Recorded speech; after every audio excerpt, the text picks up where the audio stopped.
Nkosi yami obongithanda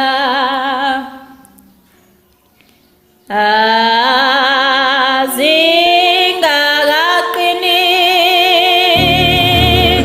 ngiyayikhetha inkosi yasebuhleni bamaNazaretha. Babingelele bonke abangcwele balapha ethempelini Sandanezwe ngegama lenkosi uNyazwezulu. Amen. Ngethemba abangcwele abaqala ukungibona ngijwayele ukufika lapha, kodwa ke ngoba indawo le enkulu kakhulu ukufika bonke abantu ngokuhlukana indawo ngeendawo, kuphoqelekile ukuthi ngiphinde ngizethule kwabangcwele. Amen. Mina ngingowakazakwe eMsinga, ngokomsebenzi kaShembe ugcotshwa ngagcotshelwa le eThekwini entabeni zasoThungathi ngaphansi kwethempeli iDumseka baba wethu. Kwahamba ke kwabe sekufika isikhathi sokuthi umsebenzi ungiphelele ngabuyela kwelakithi eMsinga emachunwini. Lathi ke igama ke sewuzoba umshumayeli ohambo. Amen. Ngokuthandwa uShembe ke sengihambe endaweni ngaze ngazofika lapha ke kwesenkolo yaseGauteng. Ngiqala ukufika la ngaphatheka kahle kakhulu, noma bengikuphi ngihlala ngithi nje awe Sandanezwe. Nalamhlanje nje ngithe mangithi mangiphumelela ngibamba khona itoho ngathi mina isikhathi esihambile, kodwa ayikhona angiye Sandanezwe. Amen. Zikhoze ezihle ngiyayibongela nani nginibongele bangcwele ukuthi sificwe usuku olukhulu kangaka lokudumisa uJehova, usuku oluyisimangaliso. Kodwa ke njengoba Mshumayeli sethi ukufika kwami kuyamjabulisa, umsebenzi omkhulu loyo, ngoba le ndawo ayijwayeleki, kuhlezi kunovalo mangase kuthiwa guqa kwabangcwele uphathe umsebenzi kaNkulunkulu. Ngizawucela kwabangcwele ukuthi ngesihlabelelo sekhulu namashumi amathathu eshagalolunye mangaphonsisi 139 ningicela kwabangcwele ngingqongqoze kuJehova omhle wasebuhleni bamaNazaretha uNyazwezulu lawo mazwi akazongipha wona. Amen. Ufikile olandela isizwe,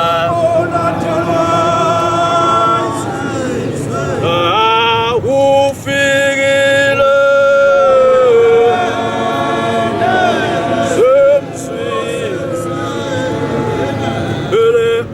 ufikile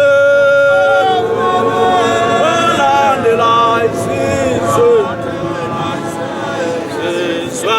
ufikile semsizwe.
Amen.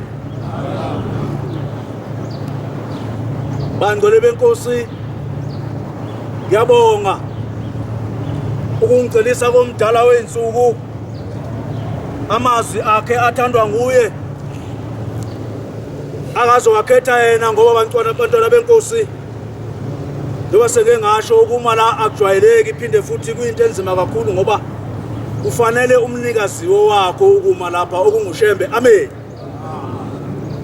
Sikhonze ezulu make ngicele ngencwadi ukuthi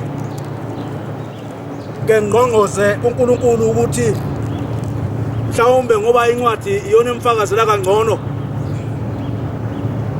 incwadi ka-Exodus 18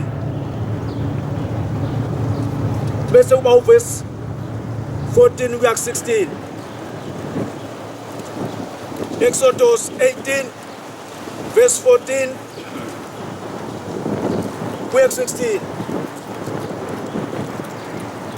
Amlandeleni wesizwe no, amlandeleni emakhosikazi akithi, amlandeleni wesizwe no, amlandeleni zintombi zakithi, amlandeleni makhosikazi akithi. Oseyitholile ngicela i-iPhone bayekhona oseyitholile angilekelele bantwana benkosi. Exodus 18 verse 14 kuya ku-16. Umukhe kaMose isebona konke abenzela khona abantu, wathi kuyini lokhu abenzela khona abantu na? Bantwana benkosi, umlando sithi izulu uyayiphinda. Lokho sikubona namhlanje ngamehlo ezweni lale kwa-Israyeli kwake kwenzeka. Amen. Indoda emkhwe kaMose ibona uMose abantu beza kuye yakhathazeka ukuthi ngempela yini leyenzakalayo, qhubeka nayo umntakamkhulu. Uhlaleleni wethu abantu bonke bemi ngakuwe. Uthi umkhwe kaMose, Mose walokhu uhleli wedwa abantu belokhu beza kuwe. Kusukela ekuseni kuze kuhlwe na? Lokhu kusukela ekuseni kuze kuyoshona ilanga wena lokhu umile nje phakathi kwabantu abantu beza kuwe. Mose wathi kumuntu,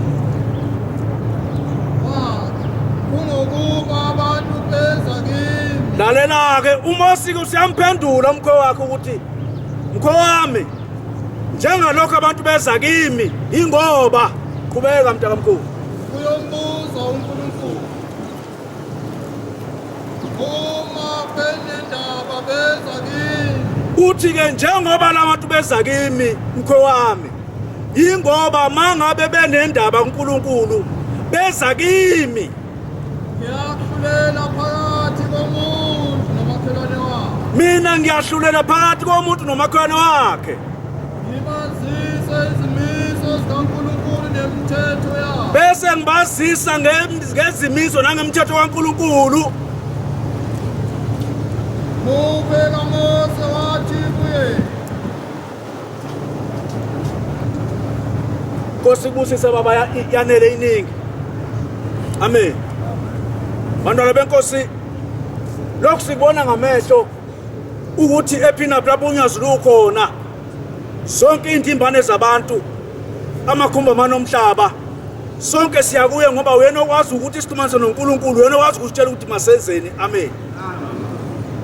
Noma ngabe sinenkinga ezinjani lokho kwenzakalayo kwaye kwenzeke endulo lokho khomba ukuthi njengoba bantwana benkosi ngithi angiqala ukufika la ngeke ngafika ngenye imini ngizwa inkosana ikhuluma lapha inikezwe inkonzo ithi bantwana benkosi lelizwe sikulona liyilizwe elinothe kakhulu kangangokuthi ihlakaniphi zaphesha kwelwandle zahlangana zase zenza ucwaningo ngokuthi njengoba siphila lapha siphila ngoNkulunkulu umuntu nomuntu ekwazi ukusiza omunye ngaphandle kokuthi omunye ebenenkinga bese omunye ekwazi ukusiza omunye senza ngani noNkulunkulu ehlala sibambelele kuyena noma isimo sinjani sibambelele kuyena baba nomhlangano ukuthi singabenza kanjani behlukane lokho abakwenzayo babe sebeyahlangana benza isu njengoba kwazi ukubhalela amaBhayibheli nje okuchaza ukuthi leli iBhayibheli likhuluma ngathi ngoba into eningi zashintshwa ukuze ube ngazi ukuthi akuzona ezethu kanti ezethu ngoba buka nje unyazi lwenza izinto ezazenzeke endulo kukhomba ukuthi bawazi ukubhala ube ngazi ukuthi into engafikanga nabo kanti unyazi lona luvele emazulwini njengoba ushembe sazi ukuthi kufika ushembe njalo njalo elokhu enza into eyodwa njengoba kwalokhu kwaqala umqalo wendlela amen amen amen amen amen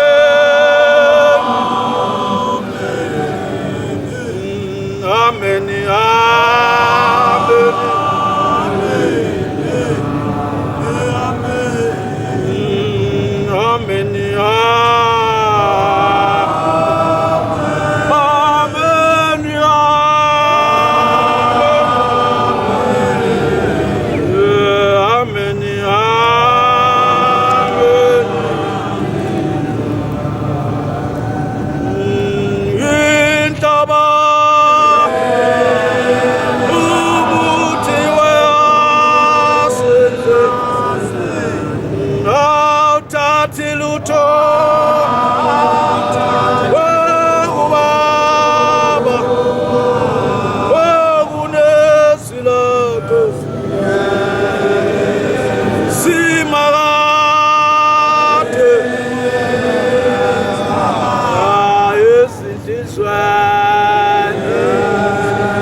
Nazaretha indaba kaShembe suke sihluphe sibeningi bese ungazi ukuthi ungenze njani ngoba ngiye ngithi ngishusha ubuphimbi ukukhuluma indaba kaShembe ngoba uShembe into akangenzele zona nezinto engiyibone senza kubantu ngengibona ukuthi angazi mhlambe ukube kuthiwe engathi ngake kuthiwe khona into ababhalelwayo ukuthi hayi ngoba wena uyakwazi ukubeka indaba kahle kaShembe ake ubhalele bese ukhuluma indaba kaShembe ukhulumela abantu ukuze ngempela uShembe abantu bebotha ubani ngoba bantwana benkosi uShembe sithi uNkulunkulu kodwa uNkulunkulu asimazi ngamehlo kodwa masibona umsebenzi kaShembe yenzeka uvela ukuthi uzoyithini lento amen wekuthi mabe ngingedwa ngibona into zenzeka uShembe zenza kimi ngithi uyakhetha ngiyazwezulu angaze ngimkhethe ngakuShembe amen sendabeni enkulu banazaretha ngoba mangikhumbula indaba eyakenzeka kwenye indoda yayihamba nenkosi yamakhosi nguMahlombe iudriver wayo bathi ngenye imini yake yavele ile gospel inkosi kuseyisiqu inkosi langa yathi udriver wayo yathumela yathela indlela udriver wami ukuthi ngesikhathi esithile ku7 ekseni siyahamba siya eJudiya bantwana benkosi lithi izwi mabe ikhuluma le ndaba bayaziyo babekhona ngoba uShembe la ekhona kuhlale kwenzeka izinto ezixakayo mase bexoxa abantu bondawo uShembe ngempela uNkulunkulu amen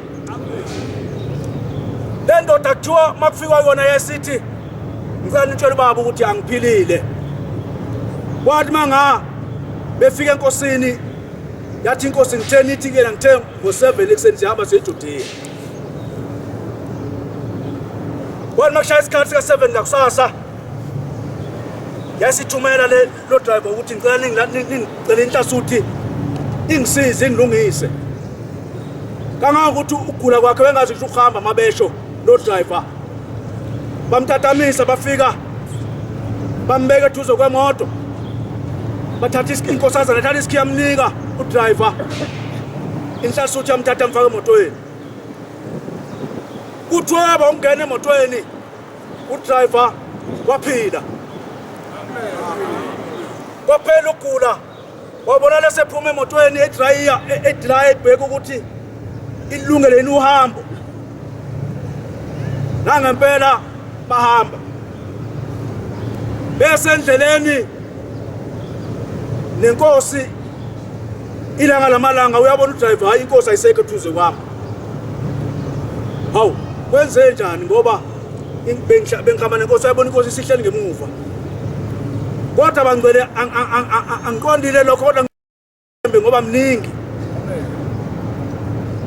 Baye bafika eJudiya. Mabefika eJudiya behlukana inkosi iyela ihlala khona. Lenhlasuthi udriver iyela ihlala khona kubuye ukugula. Kubuye nje abagula kade kunjalo isiyodwa ke njalo. Ngakusasa inkosi la ngabibi sithi hayi ke bese udriver ukuthi siyahamba. Babefika bathola udriver ugulela ukufa. Begijima enkosini ilanga bethi inkosi indlela kakhulu ngayo udriver wakho inkosi asazi ukuthi ubehamba kanjani. Uthi inkosi yabe sigqoka umjiva. Lemjiva bayigqokayo shembe mangabe sebezosibusisa. Lo sesubona ufakwa unyazi lwezulu. Bathi afika yama eminyango edokodweni lenhlasuthi. Ayifika ngakuye yambheka ngamehlo. Kwaphuma ilanga lomlilo. La lafika udriver wenkosi ehleli lapha ya. Weyisindaba. Wambheka ngamehlo kwaphuma ilanga lomlilo la lafika kuyena. Wasinda amen. Yathi inkosi iphindele emuva. Wayesala eqhubeka enza konke elungisa epheka enza konke walungela uhambo bahamba nenkosi yamakhosi amen. Bangcwele benkosi ngisho leyo ndaba ngoba leyo nto ngiyibone ngamehlo kimi. Unyaka ophelile unyazi lwezulu luphethe inkonzo. Luphethe inkonzo unyazi lwezulu. Angithi ke bengiseseThekwini ngihlala le kwaDabeka. Isimo somsebenzi ke bangcwele siyangihlupha kodwa uShembe uyangiphilisa amen. Kuba nendlela yakhe especially uShembe akangiphilisa ngayo. Ngibona ukuthi hayi ngiyalukhetha unyazo wabe kwenzeka noba ngikuphi ngoba ngibona ukuthi ilona usweni ngiphilisa amen. Yenzeka indaba vala umhlangano ngoJulayi unyaka ophelile inkosi siphethe inkonzo. Ababekhona bayakhumbula lwasephethe inkosi siphethe unyazo lwezulu izulu lahloma kwaba nje yasithi inkosi isizovala ithi njengoba sihlushwa kale sihlushwa amasela sengathi umuzi awugada Mshumayeli. Ngiyethemba Mshumayeli bonke abekho la bangaphandle bagadele nina bantwana benkosi ukuthi impahla zingantshontshwa ngoba umuntu nomuntu umesuka kwela kubo agqoke kahle ngoba usuke eyakushembe bese kuba khona igebengu ezigangayo la. Ingakho sengathi Mshumayeli abagada umuzi. Ngesikhathi inkosi isho njalo kwaphuma ubani lapha kuwena noma unyazi leza kimi ngabona ukuthi nayi indaba enkulu amen. Ngakhumbula le Mshumayelo le okwathi mangawa ekhulu driver inkosi la ngalimbuka nje ngamehlo ephile engaphilile wabe siyasinda.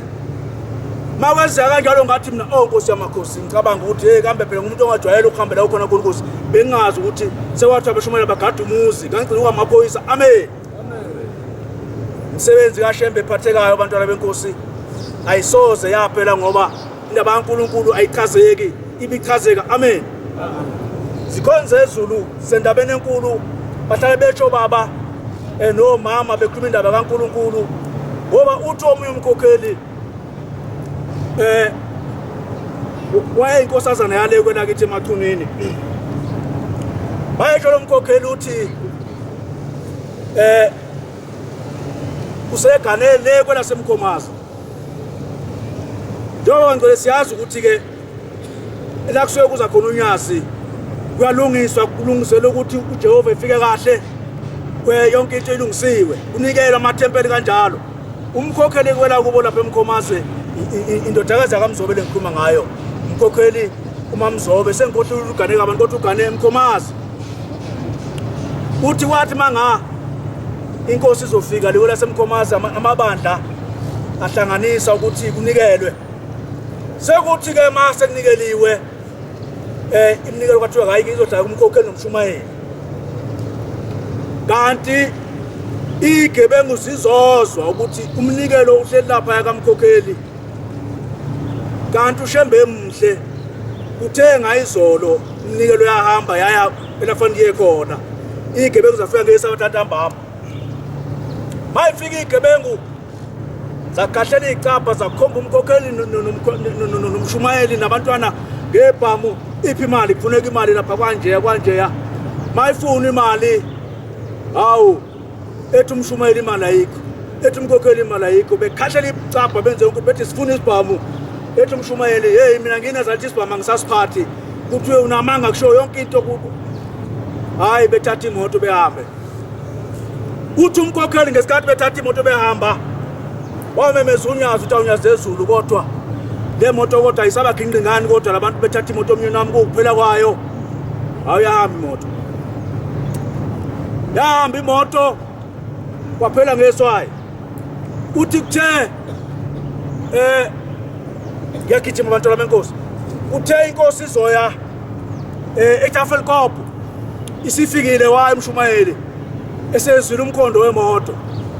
Bayifika lapha uthi inkosi yamakhosi kwafika igebengu ekhaya kanje zoba sengichaze abantwana benkosi. Senguzwile umkhondo wemoto. Bengicela ushembe abe nami imoto yami ngiyilande ngoba ngiyayidinga leyo moto. Hey bantwana benkosi ngoba ushembe umabona kude. Uthi luthunyazo ezulu ufuna ukufa? Ufuna ukufa? Nikela lothole enye imoto. Khohla leyo moto. Wanikela uMshumayeli wayithola imoto makabonga ushembe. Bantwana benkosi sikhuluma ngento ephathekayo. Into engayena izwa bethi. Lokho khomba ukuthi bantwana benkosi ngiyengifisa nje mangingedwa ngicabanga ukuthi hlale sizizwe indaba zokuthi baba khona abantu ukuthi mabelulekwa kuleli bandla umuntu engezwa. Kubalekile bantwana benkosi ukuthi silalele silizwe izwi likaShembe nababekwe phambi kwethu lesiphila nabo ngoba nje basiphila phakathi kwethu nje sikhona la khona amadoda obaba abadala la lo mama abadala la abawaziyo umthetho ukuthi mangabe bekululeka ukuthi akwenziwa lokho ulalele ngani ngoba leli bandla izibusiso thanga ngokulalela. Amen. Khona ukuthi ukuthandaze kanti ayikhona indaba ikuwe luthuthi ngenye imini wathi manga ngihleli nje nginikelisa abantu uthi ngiyayibona inhlanhluthi lapha ya kulayini ivele ingenele lababa phambili ifuna ukubeka. Uthi ngithule nje ithi inkosi yamakhosi ngithule noma sifike eduze kamfundisi imgudluze umfundisi ingene ngaphambili. Uthi thayi sifike inkosi lenkosana isila phambi kwami ibike baba ngiyahlupheka ilokhu nalokhu luthi uthi mawubheka khona ungakulungela kodwa mawenza kanje ngoba phela ngilapha nje ngiyakubuka yonke into oyenza lapha. Ngilapha nje konke okwenza lapha ngiyakubuka. Lokhu usuke lapha ngiyakubona abantu abagudluza. Usuze ugudluza ngisho umfundisi umuntu omdala umfundisi uyamgudluza ungena ngaphambi kwakhe. Uthi ubaba uthi unkosazana yaxolisa athi hayi baba bengingaboni ukuthi uyangibona. Hawu uyizindaba. Uzokwenza ukulonga ngoba lapho uthi uShembe akakubona. Hayi bantwana benkosi kubalekile ukuthi uShembe simlalele ngoba ungumabona kude. Noma ngabe wedwa uyakubona. Njoba ngithi mina abantwana benkosi ngilokho engiyikona nje. Angisangabazi ukuthi ngithwese unyazi wezulu. Amen. Phela bangcwele mina angiyona inzalo ngiyiphenduka ingakho ngithi angisangabazi ngoba ngingena kwako kahambe kwakhona ukuthi ke ngingabazi. Amen. Hayi yabona manje hayi noma ngiyaphi ngithi hayi shembe iba nami Nkosi yamakhosi. Nawe umntana kaNkulunkulu wena osivakashele lo ngasivakashele wena uthi mangabe umemeza uthi Nkosi yamakhosi iba nami ubona into othule ungalahli ithemba bambelela ngani ngoba ungumabona kude. Amen. Khona ukuthi ucele lokho ushemba kupho okunye ingoba uyabona ukuthi lokho akudingi wena ngokho bodwa udingena ukunikeza lokho abona ukuthi akabona ukuthi uyakudinga. Amen. Alithanda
sisendabeni esimangaliso njengoba ngeke ngasho ukuthi ngeke ngifise ngathi umuntu ngambhalela ukuthi hayi ngoba wena ngiyakwazi uyigagu akuyikhomela izindaba.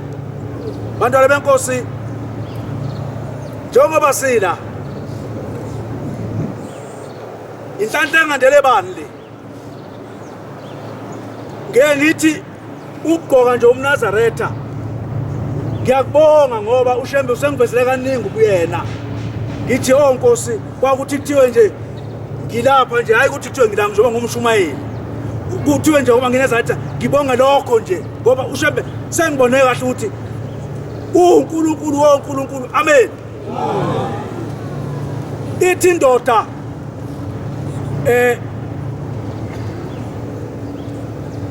kuyalezwa kuthiwa njengoba izakhamuzi zakhe lapha wonke umuntu njengoba kuzikhukhula izulu lina leso sikhathi lalini izulu lelozelelo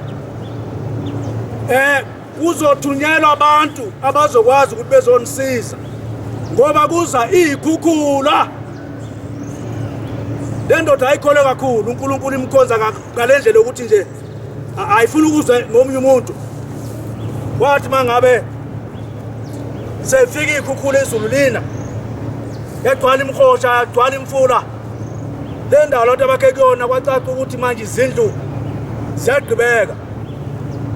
Thema ngabe izindlu zigqibeka abantu befika namaloli bezobalanda labantu abasuke betshela ukuthi boya kuphi le ndoda ayangaya lapho wathi manga ucaca ukuthi ayi lapho kwafika umkhumbi uzotawula manje kwafika isikebhe sotawula laba abanye abantu abangatholile usizo bagibele emkhumbini bagibele le ndoda yasala kwaphuthuna kwayona hayi nomzane hayi nasi isikebhe gibela nakhu konakele yathi ndoda cha mina ngikhoza uNkulunkulu uJehova uqobo lakhe njoba ngithandaza nje uzozongisiza hambani nesikebhe senu bahamba la ishaya izulu indoda yamuvela kwenye indawo ngobona ukuthi hayi la ngikhona manje amanzi asemaningi safika isikebhe yasitosha kwacaca ukuthi ayikhona le ndoda unethemba uNkulunkulu uthi wena uzofika ezoyitakula hawu bantwana benkosi ngiyalita andango ngoliswa Hallelujah. Elisayo.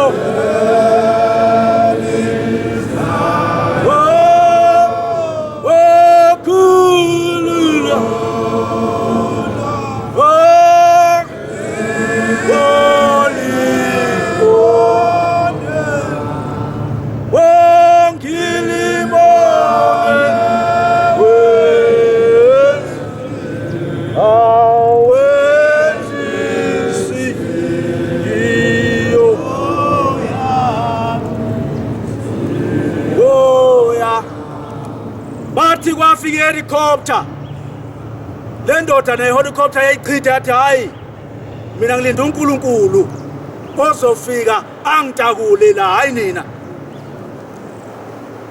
uzwile ufika isikebhe kwafika umkhumbi kwafika ihelicopter yabachitha kwaphetha ngokuthi le ndoda igwilize ife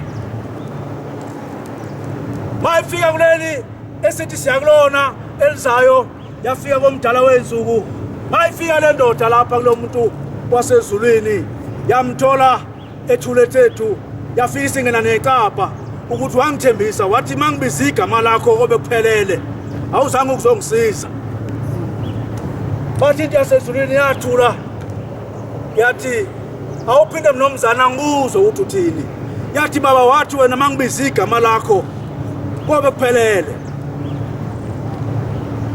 yathi inkosi yamakhosi nomzana ingani ngiyalesile ngabantu abasemhlabeni ukuthi kuzwa nozamcolo anolinda abantu abazonisiza nangempela bafika kwaphinda kwathi mangabe izulu selina agcwala amanzi ngabona ukuthi uyalidinga usizo ngathumela abantu besikebhe bazokutakula wasichitha ngathumela abomkhumbi wabachitha ngathumela ihelicopter wayichitha ukuthi angenze njani bantwana benkosi njengoba uShembe ekhona phakathi kwethu usebenza ngabantu abothi umuntu mangabe kululeka wazi ukuthi ululeka uShembe amen ungathi hayi ubani ngoba ubuka isiqu sakhe njengoba sizidwa la kwaNkulunkulu nje uNkulunkulu siumfanekiso wakhe amen siumfanekiso wonyazi lwezulu amen manga unyazi lwezulu thumela umuntu kuwe ungabomeyisa noma ungabomukela phansi uthi hayi ngoba kushubani amdalo lalela izwi akalikhulumayo amen ake sifune incwadi lapha ya uGenesis 5 verse 1 kuya 2 Genesis 5 verse 1 kuya 2 Elezwilenko osiselif ilabe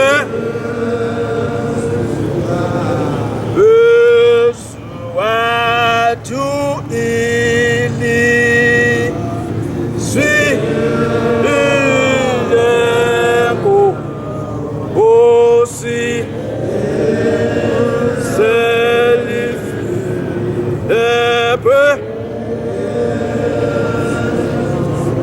Mawusithola uyifunde baba.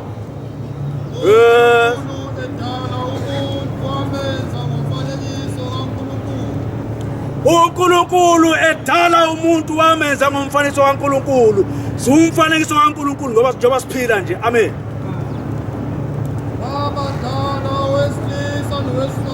Wabadala owesilisa nowesifazane. Wababusisa. Qamba igama labo. Kusibusise baba, ngicela ugqumele lapha ya kuGenesis 2 verse 7. 2 verse 7. Yesu bongani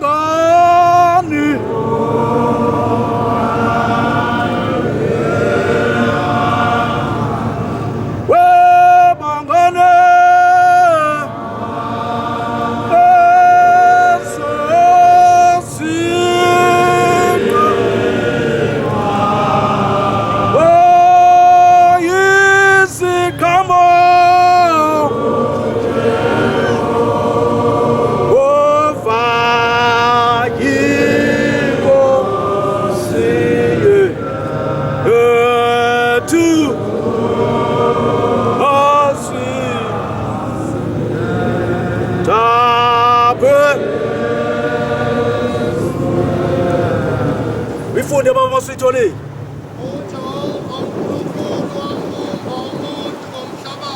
uJehova uNkulunkulu umuntu wambuma ngomhlabathi.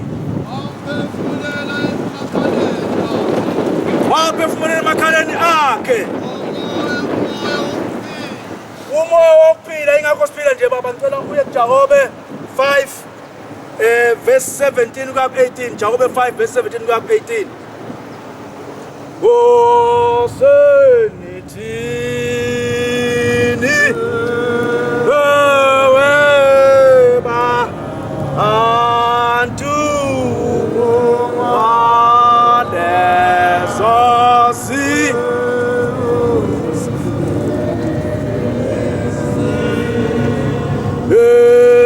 esibusiso esina so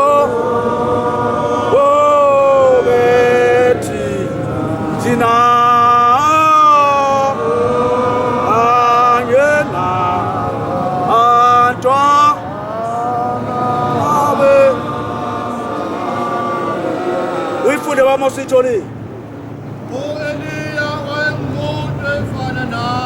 U-Eliya wayengumuntu efana nathi. Wabe siyakhuleka nokukhuleka kubalingani. Alinanga emhlabeni iminyaka emithathu kukhuleka u-Eliya oyisidalwa sikaNkulunkulu njengoba uNkulunkulu aphefumulela kuyena. Lezinyanga ziyisithupha.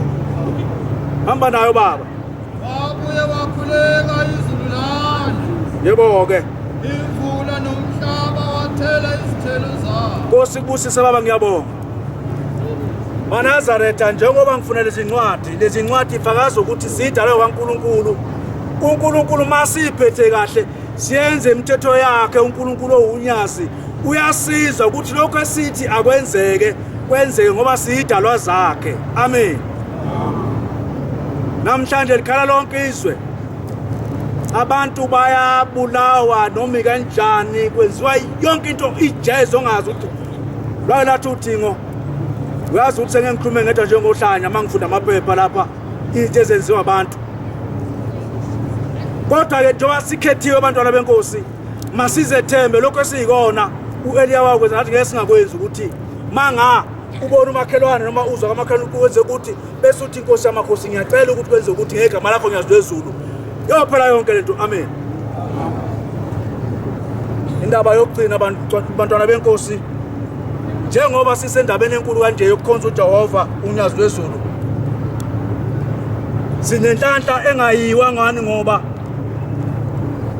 uma ngabe inkosana eyomsakazi le eThekwini izomzansi ixoxa indaba yayo ithi siyazi bangokuthi yenzeka njengoba saManazathe sibe nezitha. Le nkosana isumshumayeli manje, umshumayeli sokumshumayeli majola. Kodwa lesa sikhathi le ndaba yakhe yenzeka wayeseyinhlasuthi nje. waqala manje wasondwa endaweni ngenxa ukuthi into zakhe zihamba kahle kwathiwa umthakathi kwasho yonke into uthi kwathi ngenye ilanga sehlangene insizwa sithi soqeda ngaye uthi wasedolobheni eShowe uthi wathi manga sebezofika kuyena uthi base ngene ucingo liphuma uthi aphuma kumfundisi uNtombela ngokuthi khona wasebenzile ukuthi uhlaselwa izigebengu baphuthuma bayobika enkosini bathi inkosi nangu uMajola efa usethi ke uMajola manga umfundisi uNtombela efona uthi Mshumayeli guqa nangu baba usho ucingweni uthi ngesikhathi eguqa khona lapha eShowe igebengu sezimkungile uthi wathi meguqa bona abantu behema labathi babamngu ngoba wayesezwe izwe lithi guqa nangu baba uthi wathi umfundisi uNtombela Mshumayeli lithi izwi lenkosi khululeka ngeke kwenzeke lutho kuwe labantu abalapho ngeke bekwenze lutho uthi ngempela wathi manga ethi phayi uthi wabona kwanombane owenzakalayo khona kuba ngoMajola ongahamba ukuthi Majola ngamza umshwana Zakwe ethi ngawo amen uthi wathi manga kwenzeka lokho ngesikhathi uthi wabona kwaqhama amaphoyisa iveni amaphoyisa ngapha nangapha uthi mayefika amaphoyisa la hawu hey womadoda lesixuko esenzeka lapha kwenzekani uthi kwanyomu ngoba babephethe ibhamu phela angithi bezomlimaza babenyomu athi amaphoyisa uyabona lokho eniwenza la uMajola unelungelo ukuthi nganibopha ngoba njengoba sekwenzeka kanje mawukhona ngamvelela thina sesothi nina amen uthi nangempela wasinda kanjalo uMajola uthi ke inkosi unyazi lwezulu lapho selikhuma kuye emadlebeni lathi uyabona njengoba uye ekhaya manazatha ngiyangizwa kodwa amen manazatha ngizwa kahle amen kuma ngomuntu ophila ufana nami nawe njengoba ngilapha ngithengiwe ukuthi ngikhuluma manga ngonyazi noma unyazi longithengile uMajola ngayombuza uthi uMajola lwakhuluma emadlebeni kuye lathi nje ufike ekhaya thatha umakoti ungabusanaka konke okunye thatha umakoti uze kimi ebuhleni wayizwa indaba abantu abanenhlanhla nawu nenhlanhla ngoba unyazi uyalwazi uyangizwa amen nawu ungazenyezi uthi uMajola nangempela ngezwe izwi lenkosi ngathatha konke engithathayo ngangihamba uthi mangifika ebuhleni uthi kwathiwa hawu ubaba uthe awuzofika ngempela bana befika lapha uthi wafika ebuhleni ntambama ngakusasa mayese enkosini bathi athi inkosi unyazi lwezulu baphila bakadebela angithi nje uMajola uyafa ubani lo weyizwa indaba angithi nje uMajola uyafa ubani lo esesindile uMajola amen kodwa ngoba uNkulunkulu uNkulunkulu wemangaliso uthi uMajola omunye walabo ababefuna ukumbulala lapho wathi ethi uhlala ebuhleni bexoxa ke nenye inhlakisuthi uyambona usela usesonge izandla lethuzo ngamajola ufuna ukukhuluma noMajola ukube phela manje akazi ukuthi uzothi ngoba phela ungomunye wabantu ababefuna ukumbulala uthi bese ngithi hawu yebo nsizwa uhletsizwa isithi awusabona baba uthi awungathi awusengubaba wezwe indaba sengubaba kodwa nanifuna ukungibulala uthi ngase ngithi hayi ushembe unjalo nawe njengoba kwakuthiwa nje mina ngumthakathi ngeza konke okubi njona usine ezaletha nje usoba njalo kuwena kodwa ungaguduki kushembe amen bantwana benkosi indaba kaShembe ziningi kakhulu ayipheli nami ngiphiwe nje ngopoto ukuthi ke ngidumisa uShembe ngiyayibongela unyazini lezulu ngibongela abakacebisa noGumede nomchunu noDlamini bonke ngoba njengoba ngilapha ngiyazi ngimele bona ukuthi uNkulunkulu angisize ngingaduka endleleni yakhe nasendleleni yabo njengoba ngilapha ngiyazi kwahlanganwa kwathiwa loya siyacela Shembe sinikela ngaye nawe mntaka kaNkulunkulu njobula ngiyakutshela ke ukhethiwe kini noma ehlotsheni zakho ukuthi unozibanibani noma usibanibani njobe lapha nje kumele thina singagudluki emnyalweni nasemthethweni kaShembe amen ngiyabonga ithuba engilitholile inkosi ibuseni kuzweni Nkosi yami